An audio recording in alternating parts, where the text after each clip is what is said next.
বয়সজনিত কারণে সে অর্থে কথা বলতে পারছি না। তবু তিনি বললেন যে সিএতে আবেদন করে নাগরিকত্ব পেয়েছে, খুশি তিনি, এবং এলাকার মানুষকেও বলতে হবে যাতে সিএতে আবেদন করে নাগরিকত্ব পান যারা বাংলাদেশ থেকে এসে এখানে বসবাস করছে। এর মধ্যে তার ছেলে বসে আছে, আমি একটু কথা বলে নেওয়ার চেষ্টা করবো, তার সঙ্গে জানার চেষ্টা করবো এই কবে বাবা এলেন। ওটা 1964 সাল আগস্ট মাসে 64 সালে এসছে বাংলাদেশ থেকে। কে কে এসেছিল?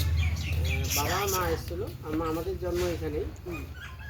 প্রথমে বগুলাতে ওইখানে ছিল কয়েক বছর, তারপরে হরিঙ্গাটাতে পশ্চিম সাতপুরাতে এসে বসবাস।